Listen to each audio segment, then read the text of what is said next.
আসসালামু আলাইকুম। আশা করছি আমাকে শুনতে পাচ্ছ। ওকে, দেখো, আমরা পড়ছিলাম হচ্ছে আমরা পড়ছিলাম আমাদের আহ,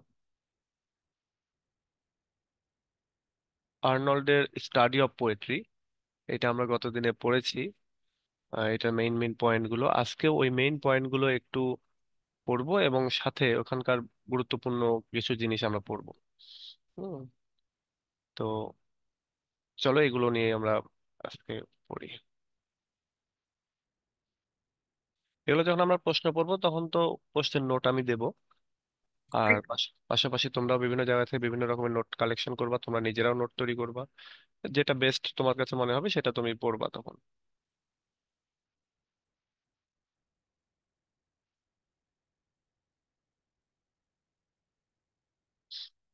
আসলে ক্রিটিসিজমে ফেল করার কারণ আছে। কারণ হচ্ছে ওই খালি 5টা 7টা 10টা প্রশ্ন পড়ে গিয়ে ক্রিটিসিজমে পাশ করা যাবে না। বুঝতে হবে। হ্যাঁ, না বুঝলে হবে না। না বুঝে দেখা যায় একটা জিনিস এক জায়গাতে পড়ে চলে গেল আর লিখে দিল আর হয়ে গেল। তো এতে করে পাশ করা যাবে না, ভালো রেজাল্ট আসবে না। না বুঝলে, ক্রিটিসিজম যদি তুমি বুঝে পড়ো এবং এরপরে যে বানিয়ে লিখো, ভালো মার্কস পাবা। আর ম্যাক্সিমাম ফেল করার কারণ ওই যে বললাম যে 10টা প্রশ্নের একটা সেট করে নিছে, 10টার মধ্যে 7টা 8টা কমন পড়ে গেছে। এবার মুখস্থ বা না বুঝে পড়ে লিখে দিয়ে আসছে। এটা এটা ঘটে আর কি।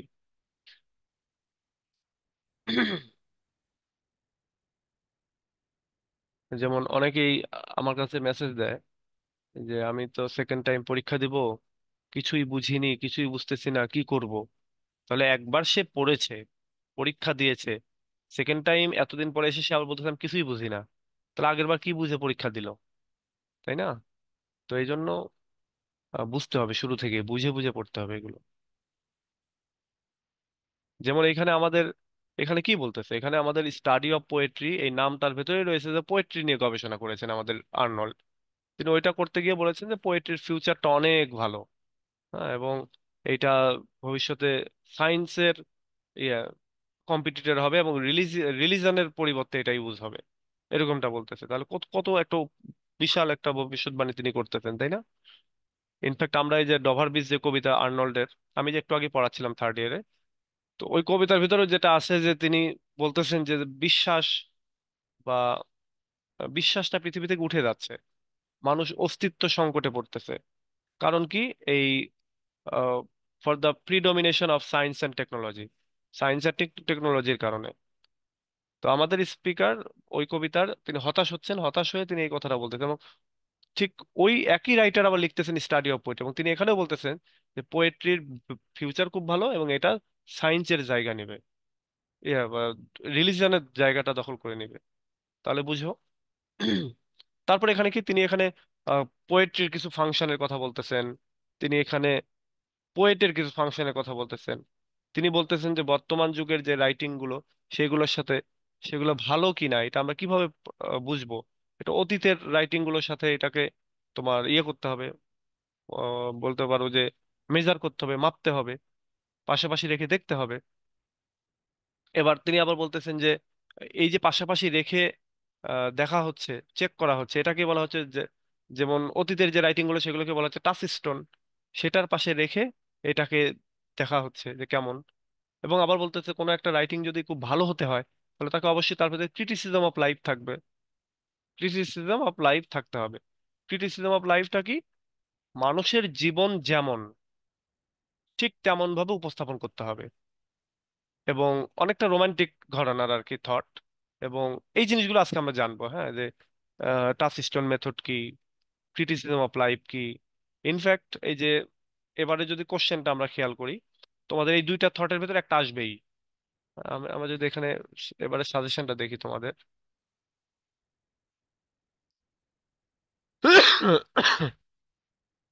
আমরা যদি সাজেশনে যাই,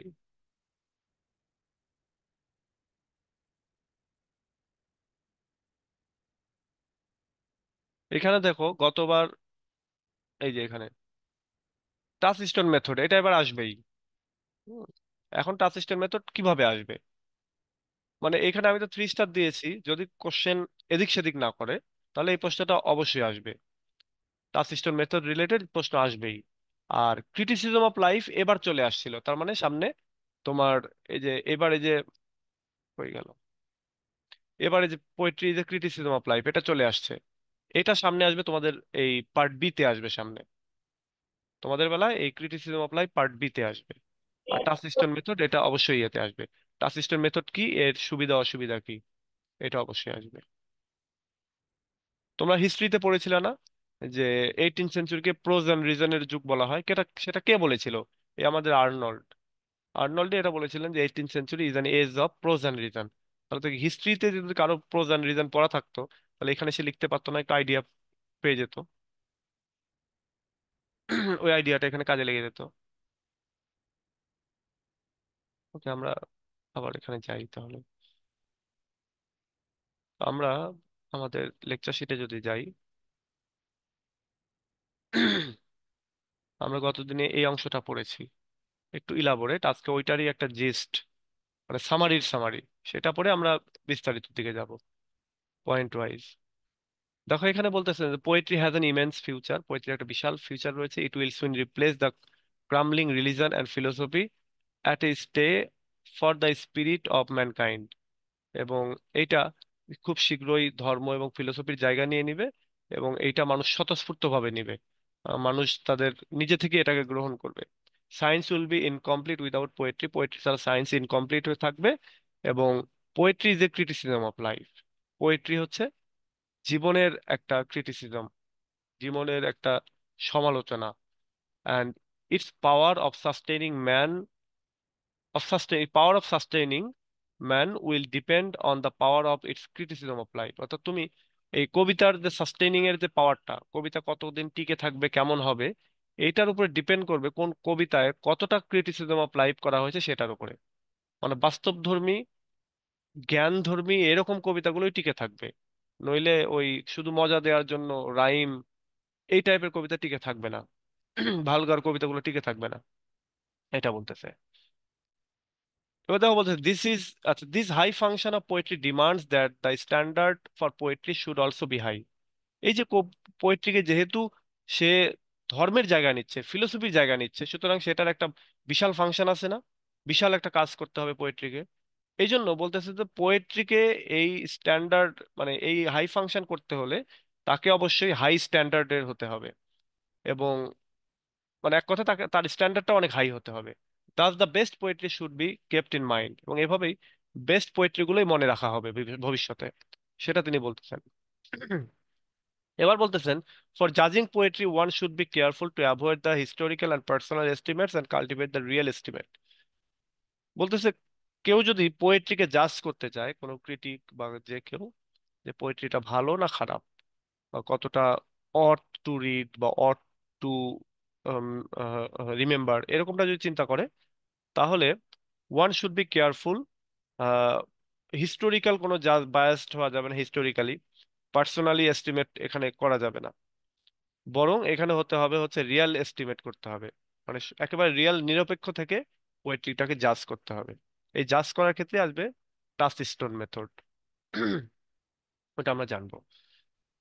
The best way of cultivate the real estimate is to keep one's mind lines and expressions of the great masters to apply them as touchstone to other poetry। এই যে এবার বলতেছে যে যদি কেউ এই রিয়েল এস্টিমেট, রিয়েল অনুমানটা করতে চায়, যে একটা কবিতা কেমন এটা সঠিক অনুমানটা যদি কেউ করতে চায়, তাহলে তাকে অবশ্যই অতীতের যে মাস্টার রাইটার যারা রয়েছে তাদের কবিতার লাইন, তাদের রাইটিং এর লাইন, তাদের এক্সপ্রেশন গুলো মনে রাখতে হবে। এবং এটা অ্যাপ্লাই করতে হবে কোন একটা কবিতাকে জাজ করার সময়, ঠিক টাচ স্টোনের মতো। মানে ওই যে টাচ স্টোন মানে ওই যে আমরা বলি যে কি বলে এটাকে, টাচ স্টোন মানে কি, পরশ পাথর বলে না? হ্যাঁ, যে একটা ভালো পাথর যেটার সংস্পর্শে আরেকটাকে নিয়ে এসে তুলনা করা হয়। ঠিক এরকম আর কি, যে আহ, সেটা উইলিয়াম শেক্সপিয়ারের কবিতা বা কবিতার লাইন বা এক্সপ্রেশন হতে পারে, জন মিল্টনের হতে পারে, ওইদিকে অন্যান্য যে বেস্ট ক্লাসিক্যাল যে রাইটার রয়েছে তাদের রাইটিংটা হতে পারে। সেগুলো হচ্ছে টাচস্টোন। এখনকার যুগের এই রাইটিং গুলোকে তার পাশে বসাইতে হবে, বসায় দেখতে হবে যে এখনকার এইগুলো আগেকার গুলোর মতো কি না। যদি হয় তাহলে এগুলো হাই স্ট্যান্ডার্ড, আদারওয়াইজ এগুলো দিয়ে আসলে ওই ফিলোসফি এবং রিলিজনের যে রিপ্লেসমেন্ট হিসেবে ইউজ করা যাবে না এগুলোকে। Tactful application of lines from Milton, Homer, Shakespeare and Virgil for example will help us to form a real estimate. এবং বলতেছে আমরা যদি একটু কৌশলী অ্যাপ্লাই করি, কৌশলে যদি কিছু লাইন এই এই রাইটার গুলোর এগুলো থেকে অ্যাপ্লাই করি, তাহলে এগুলো আমাদেরকে হেল্প করবে রিয়েল এস্টিমেট গুলো পাওয়ার জন্য।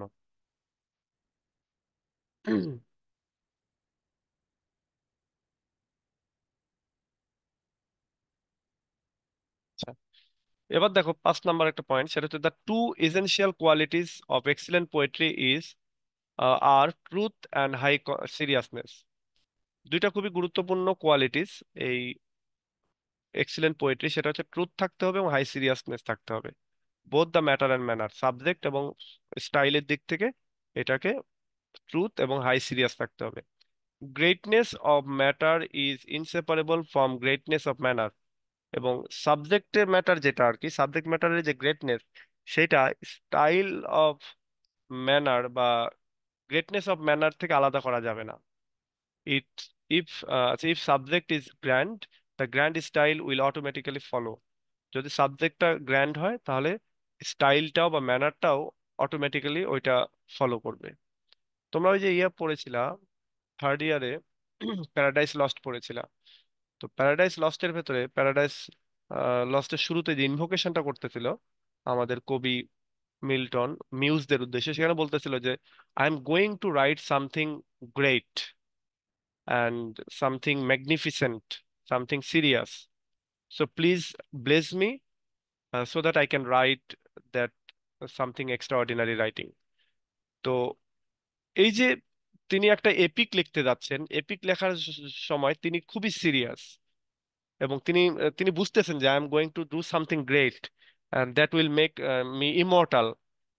এটা তিনি বুঝতে পারতেছেন বলেই তিনি মূলত অ্যাট দ্য ভেরি ফার্স্ট তিনি হচ্ছে ইনভোক করতেছেন ওই মিউজদের উদ্দেশ্যে, এবং তাদের উদ্দেশ্যে তিনি যেন প্রার্থনা করতেছেন যে আমাকে সেই শক্তিটা দাও, আমি যেন সেটা লিখতে পারি। তো এরকমই যে বড় কিছু লিখতে গেলে এরকম হাই স্ট্যান্ডার্ড ল্যাঙ্গুয়েজ স্টাইল সব অটোমেটিক হবে, কিন্তু শুরুতে সাবজেক্ট জিনিসটাকে তোমার ওই রকম চুজ করতে হবে। আবার তুমি একটা সাবজেক্ট চুজ করলা খুবই হাই ফাই, কিন্তু শব্দ চয়নের ক্ষেত্রে ডিকশন বা ওইটাকে তোমার হচ্ছে কি বলে, ওইটাকে তুমি প্রেজেন্টেশনের ক্ষেত্রে গিয়ে আবার ভালো হলো না, তাহলে আবার হবে না। দুইটাকেই ভালো করতে হবে। এবং সেক্ষেত্রে বলা হচ্ছে যদি সাবজেক্টটা ম্যাগনিফিসেন্ট হয়, গ্রেট হয়, তাহলে স্টাইলটা অটোমেটিক আসবে। ওকে। এবার আসো পার্ট 2 এটারই। এবার তিনি কিছু রাইটার সম্পর্কে কথা বলতেছেন। তিনি চসারের সম্পর্কে শুরুতে বলতেছেন যে Chaucer's power of fascination is enduring. Chaucer অন্য মানুষদেরকে যে আকর্ষিত করতে পারে তার রাইটিং এর মাধ্যমে, এটা দীর্ঘস্থায়ী, এটা চলমান, চলতেছে অনেক আগে থেকেই। His greatness as a poet is not based on historical estimate, but is poetical importance is real. বলতেছে তার যে হিস্টোরিক্যাল গ্রেটনেস, তার যে মানে পোয়েট হিসেবে তার যে গ্রেটনেস মাহাত্ম্য, এটা হিস্টোরিক্যাল এস্টিমেটের দ্বারা না, বরং তার রিয়েল এস্টিমেটের দ্বারাই তিনি হচ্ছে সত্যিকারের ভালো poet. Chaucer has a largeness of outlook and a benignity. চসারের যে আউটলুক এবং তার যে বিনাইনিটি, এইটার একটা লার্জনেস রয়েছে, একটা বিশাল। His poetry is criticism of life, তার পোয়েট্রি ক্রিটিসিজম অফ লাইফ, তিনি জীবনকে তুলে ধরেছেন। It has truth of substance and matter, এটার ম্যাটার সাবস্ট্যান্স বা সাবজেক্ট টপিক থিম এই সবই হচ্ছে সত্য, truth. It also has beauty of style, এর প্রেজেন্টেশনের যে স্টাইল, ডিকশন, তারপরে রাইম, রিদম, রেটরিক, প্রোসোডি, হ্যাঁ, এই সবগুলোই খুবই ভালো, সুন্দর। Yet he is not a classic because his poetry is lacking in high seriousness. কিন্তু তারপরেও সে একদম ক্লাসিক পোয়েট না, কারণ তার কবিতার ভেতরে হাই সিরিয়াসনেস নাই। মানে ব্যাপারটা হচ্ছে সিরিয়াস টপিক নিয়ে তোমাকে লিখতে হবে।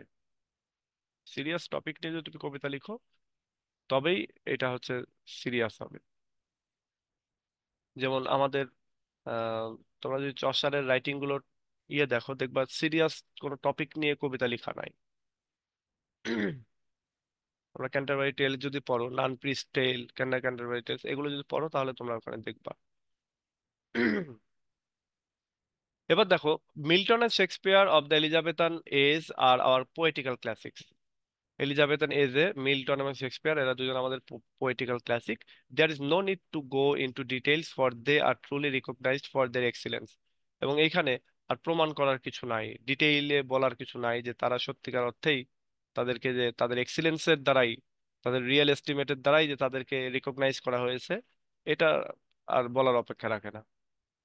এরপর তিনি ড্রাইডেন এবং পোপের কথা বলতেছেন, যে ড্রাইডেন আর Pope are classics of our prose, not of poetry. Dryden এবং পোপ তারা যদিও পোয়েট্রি লিখেছেন, কিন্তু পোয়েট্রির জন্য তারা ক্লাসিক না, বরং তারা হচ্ছে ক্লাসিক রাইটার হচ্ছে তাদের প্রোজের জন্য, প্রোজের জন্য বেশি বিখ্যাত।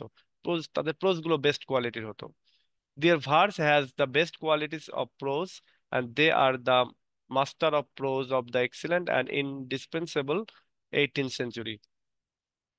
বলতেছে যে তাদের ভার্স গুলো যেগুলো, সেগুলো হচ্ছে বেস্ট কোয়ালিটি অফ প্রোজ, প্রোজের জন্য তাদের এই লাইনগুলো, তাদের রাইটিং গুলো বেস্ট কোয়ালিটির, এবং তারা প্রোজের এক্সিলেন্ট মাস্টার, এবং তারা 18th সেঞ্চুরির একেবারে গুরুত্বপূর্ণ রাইটার তারা। এরপরে গ্রে এর কথা বলতেছে, থমাস গ্রে আর কি, ওই যে elegy written in country church লিখেছেন ওই গ্রে। বলছে Gray is the only poetical classic of the 18th century. 18th সেঞ্চুরির মানে সবচেয়ে ভালো যে পোয়েট সেটা হচ্ছে শুধুমাত্র এই Thomas Gray. Though he is the scantiest of classic, যদিও তার ভেতরে খুব সামান্য পরিমাণেই হচ্ছে তোমার ক্লাসিসিজমটা রয়েছে, ক্লাসিক কোয়ালিটিটা রয়েছে। He might have achieved perfection if he had lived in another age. সেও পারফেকশনটা পেতো যদি সে আরেকটা অন্য কোনো এজে সে বেঁচে থাকতো, বা অন্য কোনো এজে গিয়ে সে যদি লিখতো তাহলে। কিন্তু এখানে এই এজে এসে লিখে সে আসলে ওই গ্রেটনেসটা পায়নি 18th সেঞ্চুরিতে। কারণ ওই সময়টাতে ওইটা ওই এজটাকেই বলা হচ্ছে প্রোজ অ্যান্ড রিজনের এজ। হ্যাঁ, ওইখানে প্রোজটাই বেশি প্রাধান্য পেয়েছে, ওই জন্য পোয়েট্রিটা অত বেশি আলোর মুখ দেখেনি। একটা যুগ থাকে না, একটা যুগ থাকে, সেই যুগগুলোতে এক একটা জিনিস এক এক সময় উঠে, আবার এক একটা সময় ডাউন হয়, এরকম বলতেছে। The difference between true poetry and the poetry of the school of Dryden and Pope is that while the latter poetry is conceived in the wit, true poetry is conceived in the soul. বলতেছে যে Dryden এবং পোপের যে poetry গুলো সেগুলো ভেতরে মূলত wheat রয়েছে। এগুলোর ভেতরে তোমার জ্ঞান রয়েছে, এগুলোর ভিতরে বুদ্ধিদীপ্ত কথাবার্তা রয়েছে এগুলো, কিন্তু সত্যি এগুলো এবং এইগুলো সত্যিকারের ট্রু পোয়েট্রি না। অন্যদিকে সত্যিকারের পোয়েট্রি যেগুলো, সেগুলো হবে হচ্ছে is conceived in the soul, এগুলো সোলের ভেতরে থাকবে, হ্যাঁ, মানুষের মনে থাকবে, হৃদয়ে থাকবে। এরপর এখানে আরো বেশ কয়েকটা কথা বলতেছেন হাই সিরিয়াসনেস এর ব্যাপারে, যে পোয়েট্রি গুলোকে হাই সিরিয়াস হতে হবে এক কথায়। এত বড় ইয়ে পড়তেছি না, জাস্ট এটুকুই মনে রাখো যে এখানে হাই সিরিয়াসনেস হতে হবে। এবং এখানে স্কসের কথা বলতেছে, হচ্ছে বার্নের কথা বলতেছে, Burns. As for Burns, his true merit is to be found in his Scots poems। তার যে স্কস বা স্কটিশ পোয়েম রয়েছে, সেই পোয়েমের ভেতরেই তার ট্রু মেরিট রয়েছে।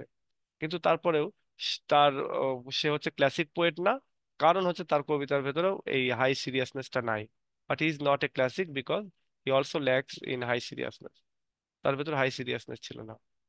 But the real estimate of Burns is quite high, কিন্তু বার্নস বার্নস আসলে সত্যিকারে অনেক বড় মাপের রাইটার, এটা বলতেছে। Personal estimates comes with the passion when judgment have to be formed of poets of an age so near, such as Shelley, Wordsworth and Byron। বলছে personal estimates এটা কামস ইন উইথ প্যাশনস, এটা আবেগ থেকে আসে, যখন judgement have to be performed of poets of an same same age, মানে same age থেকে যখন তোমার জাজমেন্টটা করা হয়, তখন এটা তোমার ইয়ে হয়ে যায়, এই পার্সোনাল এস্টিমেট হয়ে যায়। যেমন ধরো শেইলি, ধরো তুমি তোমার সমসাময়িক আহ, কারো কবিতা তুমি ইয়ে করতেছো, গ্রেট বলতে যাচ্ছ বা জাজ করতে যাচ্ছ, তখন তুমি কি করবা? তুমি বায়াসড হয়ে যাবা না? তুমি তোমার যুগের ওই রাইটারকে তো প্রাধান্য দিবা, অথবা তুমি তাকে ঘৃণা করে, হিংসা বা ঘৃণা করে আরেকজনকে তুমি প্রাধান্য দিবা, তাই না? তো এইটা না, রিয়েল এস্টিমেট আসতে হলে তোমাকে অতীতের রাইটার গুলোকে নিতে হবে, যারা মারা গেছে, যারা অলরেডি ইয়ে হয়ে গেছে, বিখ্যাত বা এরকম কিছু হয়ে গেছে, তাদের গুলোকে তোমার টাচিস্টান হিসেবে নিতে হবে। But here to the touchstone method can help form a real estimate, এবং এই জায়গাটাতে এই যে রিয়েল এস্টিমেট গঠনের জন্য টাচিস্টান মেথডটা কাজ করতে পারে। এবার আমরা এখানে আরো বেশ কিছু বিষয় নিয়ে দেখব। আমরা শুরুতে জানবো হচ্ছে এই টপিকটা কি, এই টার্মটা কি, যে ক্রিটিসিজম অফ লাইফ জিনিসটা কি, এইটা আমরা দেখব। তারপরে আমরা যাবো টাচিস্টন মেথডে। হাই স্ট্যান্ডার্ড বলতে তিনি কি বোঝাচ্ছেন, পার্সোনাল এবং হিস্টোরিক্যাল স্টেটমেন্ট বলতে তিনি কি বোঝাচ্ছেন, এবং এরপরে আমরা যাব হচ্ছে টাচিস্টন। আমরা বেসিকলি আজকে ওই টাচিস্টন মেথড আর এই ক্রিটিসিজম অফ লাইফ এই দুইটা নিয়ে আলোচনা করব। এটা poetry a criticism of life, পোয়েট্রিকে একটা ক্রিটিসিজম অফ লাইফ হতে হবে, আমাদের আর্নল্ড বলতেছেন। তাহলে ক্রিটিসিজম অফ লাইফ জিনিসটা কি, তাই না? তো এটাই আমরা দেখি, চলো। বলতেছে only poetry of high order of excellence can serve the high destinations of poetry that is sustaining mankind. বলতেছে শুধুমাত্র পোয়েট্রি যেগুলোর হাই অর্ডার অফ এক্সিলেন্স রয়েছে, মানে খুবই উচ্চ মাত্রার উঁচু মানের যে কবিতাগুলো, can serve the high destinies of poetry, যেটা আহ, এবং সেই সেই কবিতাগুলো যেগুলোর হাই এক্সিলেন্স রয়েছে সেগুলোই কেবল পোয়েট্রির যে সামনে যে সুভবিষ্যৎ আর কি, সেটাকে সার্ভ করতে পারে, এবং দ্যাট অফ সাস্টেনিং ম্যানকাইন্ড, এবং সেটা মানুষের ভেতরে টিকে থাকতে পারে। High standards therefore must be used for the judgement of poetry, এবং হাই স্ট্যান্ডার্ডটা মেনটেন করতে হবে এই জাজমেন্ট অফ পোয়েট্রির ক্ষেত্রে। শার্লাটানিজম, by which Arnold means a confusion of distinctions between the excellence and the inferior, sound and unsound, true and untrue, or only half true, should not enter into the sphere of judging poetry. শার্লাটানিজম ভুলে গেলাম, দেখো গতদিনেও আমরা এটা check করেছিলাম, আজকে আবার ভুলে গেছি। প্রতি বছর আমি ভুলে যাই এটা। এই দেখো চেক করেছিলাম গতদিনে। ভন্ডামি, জালিয়াতি আর কি, রাইটিং এর মধ্যে ভর্নাপি। বলতেছে এই শার্লাটানিজম, যেটা আর্নল্ড বলতেছেন যে এটার মানে হচ্ছে confusion of ডিস্টিংশনস between excellent and inferior, অর্থাৎ চমৎকার এবং ইনফেরিয়র টাইপের যে রাইট কবিতা, সেগুলোর ভেতরকার কথা বলতেছে। আহ, এবং এইটা হচ্ছে মূলত একটা কনফিউশন তৈরি করে এই ভন্ডামিটা। সাউন্ড অ্যান্ড আনসাউন্ড, যেগুলো সুন্দর সুস্থ। আচ্ছা একটু, এক মিনিট।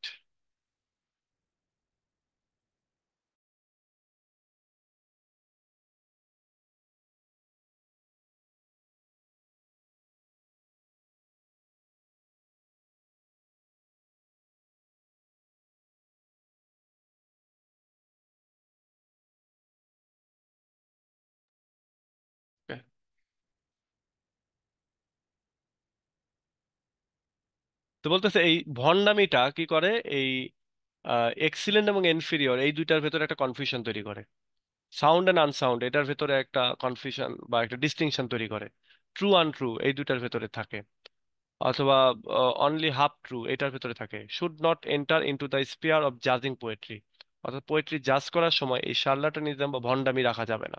ভন্ডামি রাখলেই কি হবে, এই দুইটার ভেতরে কনফিউশন তৈরি করবে। মানে বেস্ট পোয়েট্রি সিলেকশনের ক্ষেত্রে কোনটা এক্সিলেন্ট কোনটা ইনফিরিয়র, এটা সিলেকশনের ক্ষেত্রে যদি ভন্ডামি চলে আসে, তাহলে এটা তোমাকে কনফিউশন তৈরি করে দেবে তোমার ভেতরে, পোয়েট্রি তুমি ভালো করে জাজ করতে পারবে না। It is only poetry of the best kind that can and will fulfill the important role of forming, sustaining and delighting mankind. বলতেছে এটাই শুধুমাত্র বেস্ট কাইন্ড অফ পোয়েট্রি, যেটা আহ, গুরুত্বপূর্ণ ভূমিকা পালন করতে পারে হচ্ছে এই কিসের জোর ক্ষেত্রে, ফর্মিং মানে গঠন করা, সাস্টেনিং টিকে থাকা, এবং মানুষকে আহ আনন্দ দেয়া, এইগুলো করতে, অর্থাৎ ম্যানকাইন্ডকে টিকিয়ে রাখা, মানুষকে আনন্দ দেয়া এবং মানুষের জীবনকে গঠন করার ক্ষেত্রে এই বেস্ট কোয়ালিটির পোয়েট্রিটাই এই উদ্দেশ্যটা ফুলফিল করতে পারে, এই রোলটা প্লে করতে পারে।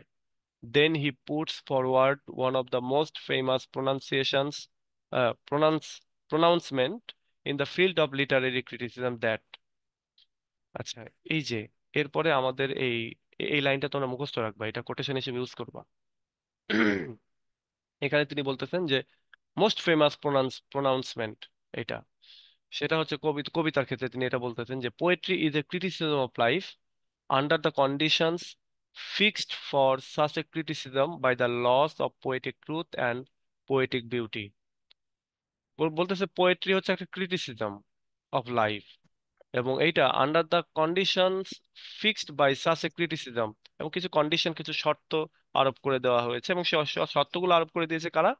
By the laws of poetic truth এবং পোয়েটিক বিউটি, পোয়েটিক ট্রুথ এবং পোয়েটিক বিউটির মাধ্যমে কিছু শর্ত আরোপ করে দেওয়া হয়েছে, এবং সেইটার আন্ডারে পোয়েট্রিকে তোমার ক্রিটিসিজম অফ লাইফ হতে হবে, অর্থাৎ পোয়েট্রিকে জাজ করতে হবে সেই ল অনুযায়ী, এবং তাহলে পোয়েট্রিটা ক্রিটিসিজম অফ লাইফ হবে। The more powerful the criticism of life, the greater would be the consolation and spiritual strength it would offer to mankind. বলতে যে যত শক্তিশালী ক্রিটিসিজম অফ লাইফ হবে কোনো একটা কবিতা, তত বড়, তত বেশি কনসোলেশন দিতে পারবে এবং স্পিরিচুয়াল স্ট্রেংথ দিতে পারবে মানুষকে, ম্যানকাইন্ডকে, বা মানুষের হিউম্যান বিং, আমরা যারা সংকটের মধ্যে আছি, আমাদেরকে তত বেশি সান্ত্বনা, শক্তি, স্পিরিট এগুলো দিতে পারবে এই ক্রিটিসিজম অফ লাইফ যদি হতে পারে, জীবন ঘটিত কবিতা যদি হতে পারে হয়। This statement of Arnold has invited the greatest amount of comment and criticism. এই যে আর্নল্ড যে কথাটা বলতেছেন, এইটার ফলে অনেক ক্রিটিসিজম হয়েছে, অনেক কমেন্ট হয়েছে। The term criticism of life has প্রভোকড various reactions and interpretations. এই ক্রিটিসিজম অফ লাইফের অনেকগুলি রিয়াকশন এসেছে বা প্রতিবাদ, এটার এগেনিস্টে কথাবার্তা এসেছে, এবং এটার অনেক বিশ্লেষণ এসেছে, ইন্টারপ্রিটেশন এসেছে। Many have assailed the description of poetry as a criticism of life. অনেকে এটাকে মনে করেন যে কোনো একটা মানে ক্রিটিসিজম অফ লাইফটা কি, এটা হচ্ছে ডেসক্রিপশন অফ পোয়েট্রি, অনেকে এটা মনে করেন।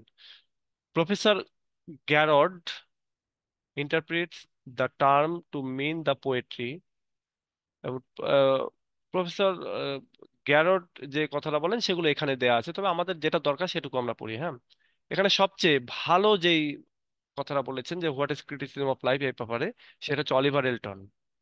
অলিভার এলটন এই কথাটা বলেছেন, সেটা হচ্ছে criticism of life means that poetry clarifies while it delights. এলটনের মতে ক্রিটিসিজম অফ লাইফ মানে হলো পোয়েট্রি পরিষ্কার করবে, ক্ল্যারিফাই করবে, হোয়েন ইট ডিলাইটস, এটা যখন আমাদেরকে আনন্দ দিবে। পোয়েট্রি আমাদেরকে আনন্দ দিবে, একই সঙ্গে এটা আমাদের মনকে পরিশুদ্ধ করবে, ক্ল্যারিফাই করবে। ঠিক অনেকটা ক্যাথারসিসের মতো। ক্যাথারসিস কি কি করতো? পিটিআর ফেয়ার নিয়ে আসতো, এবং সাথে সাথে আমাদের মনটাকে পার্গেশন করতো, পরিশুদ্ধ করতো, তাই না? ঠিক এখানে সেটাই বলতেছে, পোয়েট্রি আনন্দ দেওয়ার সাথে সাথে আমাদেরকে ক্ল্যারিফাই করবে, আমাদেরকে পরিশুদ্ধ করবে, আমাদেরকে সঠিক জ্ঞানটা দিয়ে দিবে, আমাদেরকে সঠিক নলেজ দিবে, আমাদেরকে সঠিক আলো দিবে পোয়েট্রি। ইট ইলুমিনেস, এখানে বলে দিচ্ছে, it illumines, inspires and help mankind to live. এটা মানুষকে আলোকিত করবে, মানুষকে উৎসাহ যোগাবে, এবং মানুষকে সাহায্য করবে বেঁচে থাকতে।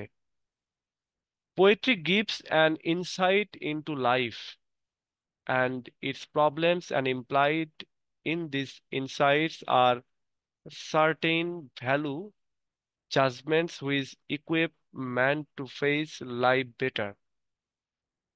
বলা হচ্ছে পোয়েট্রি একটা ইনসাইট দিবে, একটা আলাদা দৃষ্টিভঙ্গি যেন ক্রিয়েট করবে জীবন সম্পর্কে, একটা ধারণা দিবে, অ্যান্ড জীবনের সমস্যা সম্পর্কে একটা ধারণা দিবে। এরপরে and implied in this insight, এবং এই হচ্ছে ইনসাইট গুলোর ভেতর কিছু ইমপ্লাইড ইনসাইট দিবে আর কি এই মানুষের জীবনের ক্ষেত্রে। আর সার্টেন ভ্যালু জাজমেন্টস, আচ্ছা, implied in this insight are certain value judgement, এখানে সেন্টেন্সটা মনে হয় একটু উল্টোপাল্টা আছে। যাই হোক, জাজমেন্টের সময় আমাদেরকে এই ইনসাইটটা কি করবে, একটা মানুষকে ইকুইপ করবে, একটা যেন সশস্ত্র করে তুলবে, man to face life better, একটা লাইফকে বেটারলি ফেস করার জন্য, বেটার ওয়েতে ফেস করার জন্য তোমাকে সামর্থ্য করে তুলবে, ইনাবল করে তুলবে, ক্যাপাবল করে তুলবে। অর্থাৎ পোয়েট্রি একটা ইনসাইট দিবে মানুষকে জীবন সম্পর্কে, জীবনের প্রবলেম সম্পর্কে, এবং এই সমস্ত ইনসাইট অ্যাপ্লাই করে তুমি তোমার জীবনকে জাজ করতে পারবা, এবং তুমি তোমার লাইফটাকে আরো বেটার করতে পারবা। Thus we have to understand we have to understand the term criticism in a wider sense than it usually meant by it. এভাবে আমাদেরকে এই ক্রিটিসিজম শব্দটাকে আরো বড়ভাবে ভাবতে হবে। It is almost the interpretation of life. এই ক্রিটিসিজম অফ লাইফ বলতে interpretation of life. তাহলে আমরা এখানে বুঝতে পারলাম ক্রিটিসিজম অফ লাইফ মানে কি। ক্রিটিসিজম অফ লাইফ মানে হচ্ছে কবিতাগুলোকে জীবন ঘনিষ্ঠ হইতে হবে, এগুলো আমাদেরকে একটা ইনসাইট দিবে, এটা আমাদেরকে আমাদের জীবনকে আলোকিত করবে, আমাদেরকে উৎসাহ দেবে, ইন্সপায়ার করবে, আমাদেরকে বেঁচে থাকতে হেল্প করবে, এবং আমরা আমাদের জীবনটাকে সামনে আরো বেটার ওয়েতে কিভাবে নিতে পারি এইটা আমাদেরকে এনেবল করবে। Criticism of life in a word it can be said the interpretation of life.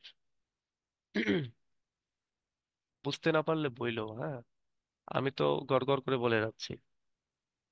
তো এমনটা না যে আমরা ফোর্থ ইয়ার যদি বলি যে বুঝিনি তাহলে কি কি মনে করবে, এরকমটা না। যে যে জায়গাতে বুঝবা না সেই জায়গাতে বইলো। এই টার্মগুলো আমি এই জন্যই আলোচনা করতেছি, এগুলো বোঝার জন্যই। ইনফ্যাক্ট একই জিনিস দেখো আমি 2 দিন ধরে আলোচনা করতেছি।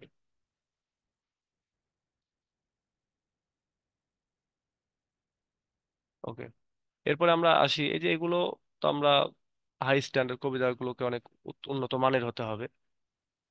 হুম, তারপরে পার্সোনাল এগুলো যদি আমরা সময় পাই আমরা আলোচনা করব।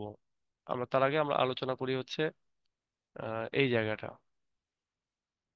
এই ছবিটা 2বার দিয়ে দিয়েছি।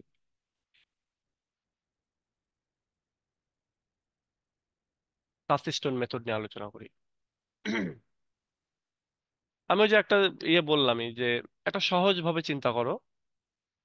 তুমি কোনো একটা, ধরো মধু, মধু খাঁটি কি ভেজাল এটা বোঝার জন্য কি করতে হবে? তোমার কাছে 10টা মধু আছে, 10টা আইটেমই ভেজাল, তাহলে তুমি কোনটা দিয়ে জাজ করবা, তাই না? আগে একটা খাঁটি মধু রাখতে হবে, তারপরে তোমার হচ্ছে আরো মধুগুলো নিয়ে আসতে হবে, এরপরে খাঁটি মধু খাইতে হবে, এরপরে অন্যান্য মধুগুলো খাইতে হবে, তাহলে বোঝা যাবে যে হ্যাঁ খাঁটি মধু কেমন ছিল আর বাকিগুলো কেমন, তাই না? ঠিক এরকমই বেস্ট আগে একটা জিনিস রাখতে হবে, তারপরে সেটার সাথে মিলিয়ে মিলিয়ে দেখতে হবে যে অন্যান্য গুলো ভালো কিনা। তো ওই যে বেস্ট একটা জিনিস রাখলা, ওইটাই হচ্ছে পরশ পাথর, ওইটাই হচ্ছে টাচস্টোন। ওইটার কাছে নিয়ে এসে অন্যান্য গুলোকে জাজ করতে হবে। তো আর্নল্ড এই কথাটা এখানে বলতেছেন যে Arnold suggest that the reader should have always in his mind lines and expression of the great master of poetry, and that these lines should be applied as touchstones to estimate other poetry. এখানে Arnold বলতেছেন যে reader আমরা যারা, আমরা যদি কোনো পোয়েট্রিকে জাজ করতে চাই ভালো না খারাপ সেই হিসাবে, তাহলে আমাদেরকে অতীতের যে গ্রেট রাইটাররা রয়েছে তাদের কবিতা, তাদের এক্সপ্রেশন সেগুলো আমাদের মনে রাখতে হবে, এবং অন্য একটা পোয়েট্রিকে জাজ করার সময় সেগুলোকে টাচস্টোন হিসেবে ব্যবহার করতে হবে, এবং আমাদেরকে রায় দিতে হবে যে এটা ভালো কি খারাপ এটা। The other poetry need not resemble this lines and expressions.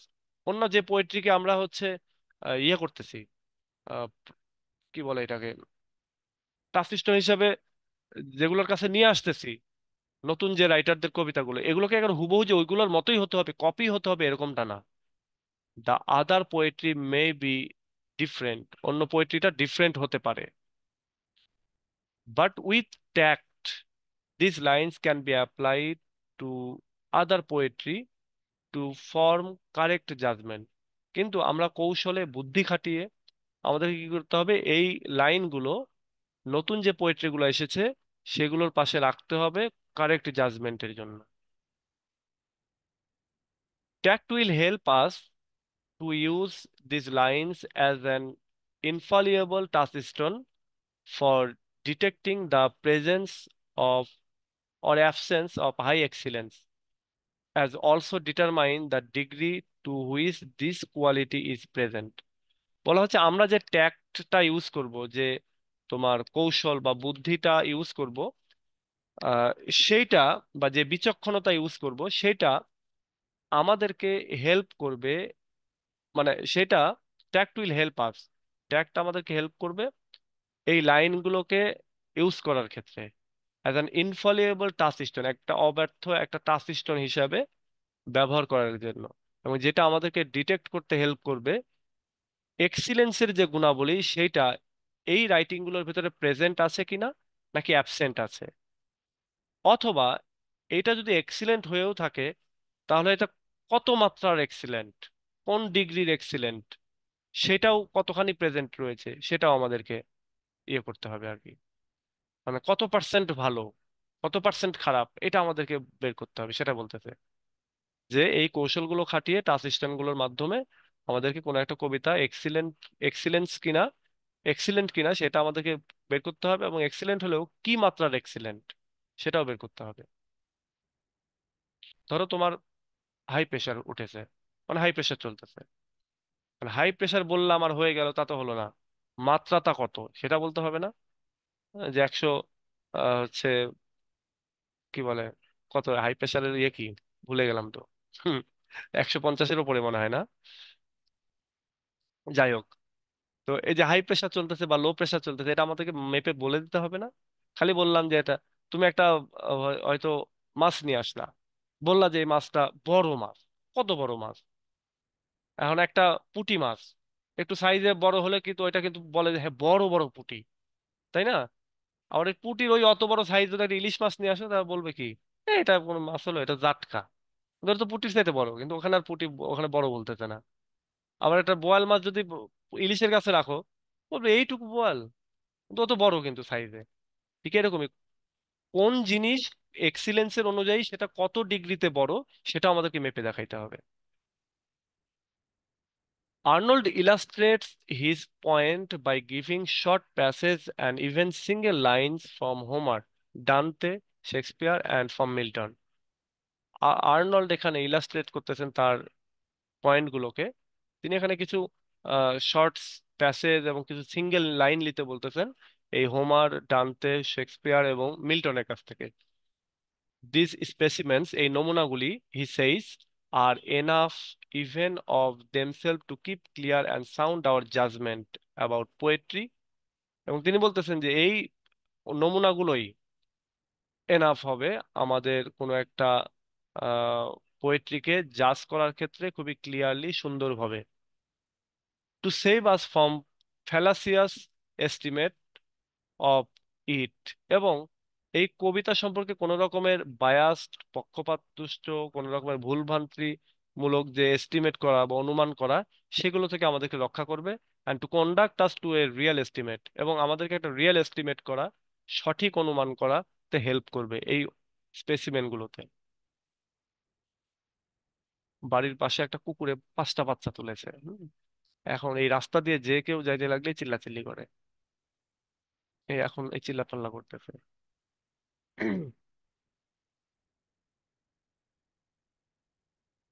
ওকে, এই হচ্ছে টাচ স্টোন আর কি। টাচ স্টোন সম্পর্কে আরো বলা হচ্ছে যে the touchstone method is a comparative method and such as and as such there is nothing wrong in it. Touchstone মেথডটা হচ্ছে কম্পারেটিভ মেথড, তুলনা করার একটা মেথড, এবং এখানে ভুল ভ্রান্তির কোনো কিছু নাই। Comparison can be useful mode of arriving at a sound judgement of various words. বলা হচ্ছে কম্প্যারিজন এটা ইউজফুল হতে পারে, ইউজফুল মোড হতে পারে কোনো একটা সাউন্ড সুন্দর জাজমেন্টে, বিভিন্ন কাজ কর্ম সাহিত্যের বিভিন্ন কর্মের ক্ষেত্রে কোনো একটা সাউন্ড সুন্দর জাজমেন্টের ব্যাপারে আমাদের এই কম্প্যারিজনটা ইউজফুল হতে পারে। The ancient Greek critic Longinus also laid down similar tests by which the greatness of literature could be judged. বলা হচ্ছে প্রাচীনকালের ক্রিটিক লঞ্জিনাস তিনি ওই একই রকমের টেস্ট করেছিলেন, করতেন এই greatness of literature could be just, জাজ করার জন্য আর কি, কোনো একটা লিটারেচার কতটা গ্রেট, কতটা বড় মহৎ, কতটা ভালো, সেটা জাজ করার জন্য তিনি ওই একই রকমের টেস্ট করেছিলেন। আচ্ছা, আমরা অলরেডি টাচ স্টোন মেথড সম্পর্কে বুঝে ফেলেছি। টাচ স্টোন মেথড এই যে এখানে আরো আলোচনা রয়েছে, কিন্তু ওইটা নিয়ে আমরা আর আলোচনা করব না। আমরা জাস্ট যতটুকু দরকার আমরা ততটুকু আলোচনা করে ফেলেছি। এবার আমরা হাই স্ট্যান্ডার্ড সম্পর্কে একটু জানি। এই যে হাই স্ট্যান্ডার্ড, বলা হচ্ছে only the best poetry can fulfil the high destinies allotted to poetry. আর্নল্ডের মতে শুধুমাত্র বেস্ট কোয়ালিটির পোয়েট্রি গুলোই হাই ডেস্টিনিতে পৌঁছাতে পারবে। যেটা পোয়েট্রির ক্ষেত্রে বলা হচ্ছে যে পোয়েট্রি রিলিজন এবং ফিলোসফির রিপ্লেসমেন্ট ঘটাবে, সেক্ষেত্রে এই জায়গাটাতে হাই কোয়ালিটির পোয়েট্রি গুলোই স্থান পাবে, সেটাই বলতেছে। Critics have of course attacked Arnold for this rather vague remark that would need the best poetry. ক্রিটিকরা আর্নল্ডকে অ্যাটাক করেছিল এই রকমের একটা অস্পষ্ট আহ, বিষয় উল্লেখ করার জন্য, যেটার আসলে that we need the best poetry, এবং যেটা বলেছিলেন যে আমাদের বেস্ট পোয়েট্রির দরকার, সাধারণ মিডিওকেয়ার বা অর্ডিনারি পোয়েট্রি দিয়ে হবে না। Arnold goes on to say that while reading poetry, we must have a highest standard of excellence in mind. এবার বলতেছেন আমাদের আর্নল্ড এই ব্যাপারে ক্রিটিকদের উদ্দেশ্যে যে আমরা যখন পোয়েট্রি পড়বো তখন আমাদের হাইয়েস্ট স্ট্যান্ডার্ড অফ এক্সিলেন্স থাকতে হবে আমাদের মাইন্ডে, আমাদের মনের স্ট্যান্ডার্ডটা অনেক বড় হতে হবে। শুধুমাত্র পোয়েট্রি পড়লাম আর বললাম যে এটা ভালো, তাহলে হইলো না, তাই না? এটা একটা আমাদের জাজমেন্টাল একটা বিষয়, আমাদের নিজেদেরকেই যেন একটা ক্রিটিক হতে হবে, ক্রিটিক্যাল অ্যাপ্রিসিয়েশনটা আমাদেরকে করতে হবে, যাতে করে আমরা একটা কবিতার স্ট্যান্ডার্ড সম্পর্কে বুঝতে পারি। তো এই জন্য বলতেছে কবিতার স্ট্যান্ডার্ড বের করার আগে আমাদের নিজেদেরকেই হাই স্ট্যান্ডার্ড মাইন্ডটা ধারণ করতে হবে। Poetry should be judged according to this high standards. পোয়েট্রিকে জাজ করতে হবে এই হাই স্ট্যান্ডার্ড গুলি দিয়ে। By having this high standards we can distinguish the excellent from the inferior. এবং এই হাই স্ট্যান্ডার্ড দিয়ে বা বেস্ট কোয়ালিটির পোয়েট্রি দিয়ে যদি আমরা জাজ করি কখনো কোনো একটা কবিতাকে, তাহলে আমরা পার্থক্য করতে পারবো যে কোন কবিতাটা এক্সিলেন্ট আর কোনটা হচ্ছে ইনফিরিয়র, কোনটা হচ্ছে আহ মানে অত ভালো না। We should form a real estimate. আমাদের সত্যিকারের অনুমান করতে হবে, রিয়েল এস্টিমেট করতে হবে। For this one should avoid the historical estimate and personal estimate. এবং এই জন্য কোনো একজন ব্যক্তিকে হিস্টোরিক্যাল এস্টিমেট এবং পার্সোনাল এস্টিমেট করা যাবে না, বরং আমাদেরকে রিয়েল এস্টিমেট করতে হবে। এরপরে পার্সোনাল এস্টিমেট কি এবং হিস্টোরিক্যাল এস্টিমেট কি, এটা আমরা জেনে আমরা ক্লাস শেষ করব। দেখো, personal estimate means giving importance to a poet because of personal affinities and likings. বলা হচ্ছে যে পার্সোনাল এস্টিমেট বলতে কোনো একটা পোয়েটের পক্ষে কাজ করা, যে পোয়েটটা তোমার পরিচিত, তোমার আত্মীয়, তোমার পছন্দের, তোমার যুগের। হ্যাঁ, তো এইটাকেই বলা হচ্ছে পার্সোনাল এস্টিমেট। কোন একটা পোয়েটের রাইটিং যখন তোমার কাছে আসলো, তুমি দেখলা যে আচ্ছা এটা তো আমার এজের পোয়েট বা আমার পরিচিত বন্ধু বা আমার পছন্দের, সেক্ষেত্রে তুমি তোমার মনের মতো করে সেটাকে দিয়ে দিলা, এটা হবে না। তো এটাই হচ্ছে পার্সোনাল। হিস্টোরিক্যালটা কি? দ্য হিস্টোরিক্যাল এস্টিমেট অর জাজিং a poet from the point of view of the importance of the course of literary history, it also not a true judgement of a poet. Historical জাজমেন্টটা হচ্ছে কোন একটা পোয়েটকে জাজ করতেছো এর হিস্টোরিক্যাল মানে historical ইম্পর্টেন্সের উপরে বেস করে। হ্যাঁ, তাহলে ওইটার হচ্ছে সত্যিকারের জাজমেন্ট হলো না। হিস্টোরিক্যাল ইম্পর্টেন্স কি? ধরো থমাস গ্রে। থমাস গ্রে, তিনি, ওই যে আমরা বলতেছিলাম তিনি ভালো কবি, কিন্তু তিনি হচ্ছে ওই আহ কি বলে এটা, তার ভিতরে হচ্ছে ল্যাক অফ সিরিয়াসনেস রয়েছে। কারণ কি? তিনি, আমরা হয়তো চিন্তা করতেছি আমরা যদি তাকে ঘোষণা করি যে he is the best poet বা he is the finest poet বা ক্লাসিক পোয়েট, তাহলে হলো না। আমরা যদি হিস্টোরিক্যাল বিষয়টা দেখি যে আচ্ছা প্রোজান রোজেনের যুগে, ডাইডেন এবং পোপের পরে শুধুমাত্র একক কবি হিসাবে থমাস গ্রে আছে, সুতরাং সেই নাম্বার ওয়ান, সেই গ্রেট পোয়েট, এটা না। বরং হিস্ট্রিতে মানে তাকে রাখতে হবে বলে যে আমরা বেস্ট বলে ফেলবো ওই যুগের বেস্ট, এরকমটা করা যাবে না। যেমন চসার, চসার তার যুগের সর্বশ্রেষ্ঠ রাইটার, কিন্তু তারপরেও সে ক্লাসিক রাইটার না। কারণ কি? তার ভেতরে সিরিয়াসনেসের অভাব ছিল। আর তাকে হিস্টোরিক্যালি আমরা যে বলে দিলাম যে he is the best poet বা he is the finest poet, হইলো না, বা এক্সিলেন্ট পোয়েট হইলো না, আমরা হিস্টোরির দিকে তাকিয়ে বললাম, হইলো না।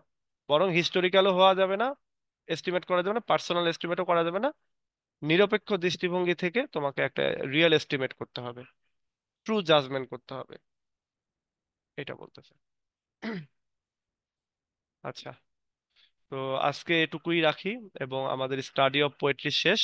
স্টাডি অফ পোয়েট্রির ক্ষেত্রে আমি যদি একটা তোমাদেরকে সামারি টানি, স্টাডি অফ পোয়েট্রি পড়ে আমরা কি পেলাম? স্টাডি অফ পোয়েট্রি পড়ে আমরা পেলাম হচ্ছে আহ পোয়েট্রির একটা বিশাল ভবিষ্যৎ রয়েছে। আর্নল্ড বলতেছেন পোয়েট্রির একটা বিশাল ভবিষ্যৎ রয়েছে। পোয়েট্রি সামনে ধর্ম এবং ফিলোসফিকে রিপ্লেস করবে। সুতরাং এই বড় যে ফাংশনটা, এই ফাংশনটা পারফর্ম করতে হলে পোয়েট্রিকে খুবই উচ্চ মানের পোয়েট্রি হতে হবে। এবং এই উচ্চমানের পোয়েট্রিটা খুঁজে বের করা আমাদের দায়িত্ব। আমরা কি করব এটা? আমরা উচ্চমানের কবিতা খুঁজে বের করতে হলে, জাজ করতে হলে আমাদেরকে আমাদের মনটা উচ্চ মানের করতে হবে, এবং সেই সঙ্গে হিস্টোরিক্যাল অনুমান এটাও করা যাবে না, বা এস্টিমেট করা যাবে না, পার্সোনাল এস্টিমেটও করা যাবে না। বরং আমাদেরকে রিয়েল এস্টিমেট, ট্রু এস্টিমেট করতে হবে, ট্রু অনুমান করতে হবে। এটা করলে আমরা ভালো কবিতা পাবো।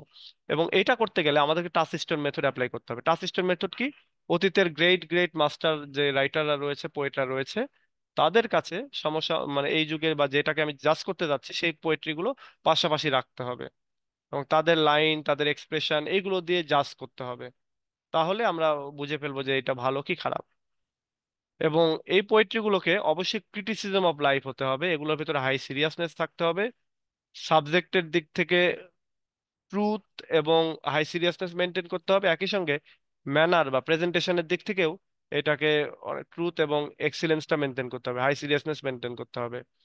এবং যদি কেউ সাবজেক্টটাকে গ্র্যান্ড হিসেবে চুজ করতে পারে, তাহলে স্টাইলটা অটোমেটিক গ্র্যান্ড হয়ে যাবে।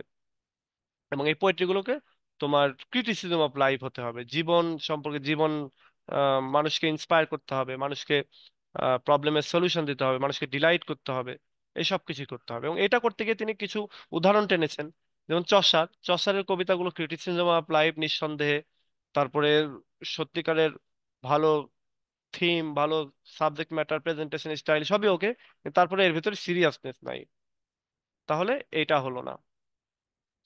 আবার ধরো মিল্টন, শেক্সপিয়ার এবং এলিজাবেথ তার এজের, তারা হচ্ছে পোয়েটিক্যাল ক্লাসিক। তাদের তারা হচ্ছে ওই যুগের একবারে ক্লাসিক রাইটার, সিরিয়াসনেস থেকে শুরু করে ক্রিটিসিজম অফ লাইফ সবকিছু তাদের ভিতরে রয়েছে, তাদের কবিতার ভিতরে এক্সিলেন্স রয়েছে। অন্যদিকে ড্রাইডেন এবং পোপ তারাও নিজেরাও কবি, তাদের কবিতাগুলো ওই স্ট্যান্ডার্ডের না যতটা তাদের প্রোজ গুলো যত স্ট্যান্ডার্ডের। সুতরাং তারা ওই যুগের, ড্রাইডেন এবং পোপ তাদের যুগের হচ্ছে মানে ক্লাসিক প্রোজ রাইটার, তারা classic pros writer, classic poetry writer না। বাট সেই যুগেও একজন পোয়েট ছিলেন গ্রে, থমাস গ্রে। তিনি হচ্ছে ওই যুগের খুব ভালো একজন পোয়েট, কিন্তু তার রাইটিং এর ভেতরেও সিরিয়াসনেসের অভাব ছিল। এই জন্য তিনিও হচ্ছে তোমার মানে ফাইনেস্ট বা ক্লাসিক পোয়েট না। তারপর এখানে বার্নস এর কথা বলা হচ্ছে, বার্নের ক্ষেত্রেও বলা হচ্ছে যে তিনিও খুব ভালো কবিতা লিখেছেন, কিন্তু তার কবিতার ভিতরেও হাই সিরিয়াসনেসের অভাব ছিল। এবং কবিতার হচ্ছে আমরা যখন ইয়ে করব, জাজ করব, তখন ওই পার্সোনাল এবং হিস্ট্রিক্যাল মানে ঐতিহাসিক যে এস্টিমেট সেখান থেকে বাইরে এসে নিরপেক্ষ দৃষ্টিভঙ্গি থেকে এই কবিতাগুলোকে জাজ করতে হবে। এখন তোমাদের আরেকটা প্রশ্ন হতে পারে যে হাই সিরিয়াসনেসটা কি? ধরো একটা কোর্টের জাজ যিনি, তিনি বসে থাকেন, অর্ডার অর্ডার করেন, তাই না? ধরো এই লোকটা চুপচাপ থাকবেন, তিনি সব শুনবেন, পর্যালোচনা করবেন, একটা সময় গিয়ে রায় দিবেন, তাই তো, তাই না?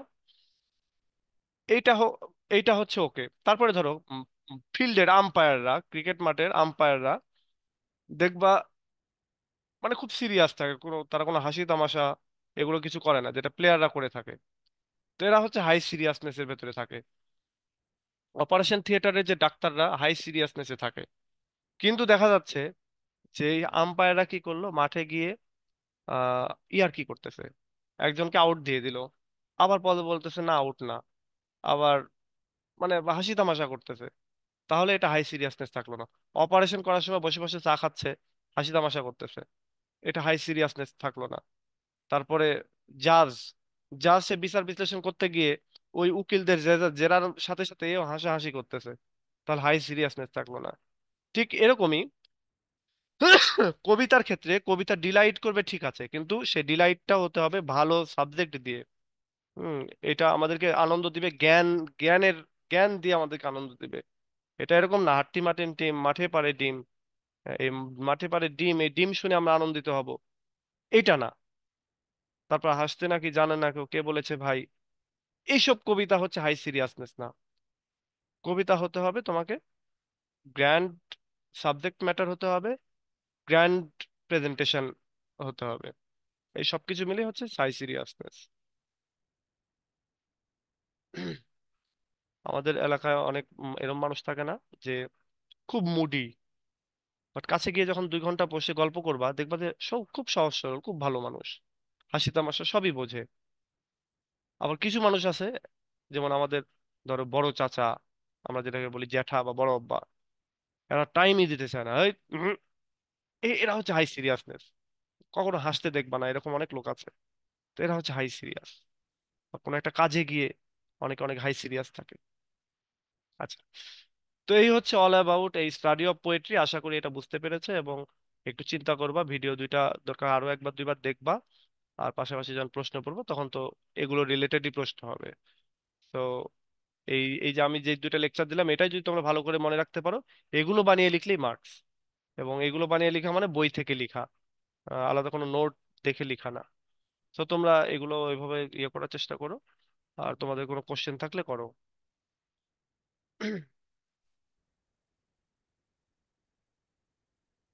কারো কোনো কোশ্চেন আছে? আচ্ছা, তাহলে আজকে এটা এখানে রেখে দিই। আর আমি এইটা আরো কিছু অ্যাড করেছি, তো তো এটা আমি আরো একবার তোমাদের গ্রুপে পাবলিশ করে দিচ্ছি। তো ঠিক আছে, ভালো থেকো সবাই, নেক্সট ক্লাসে আবার কথা হবে। আল্লাহ হাফেজ।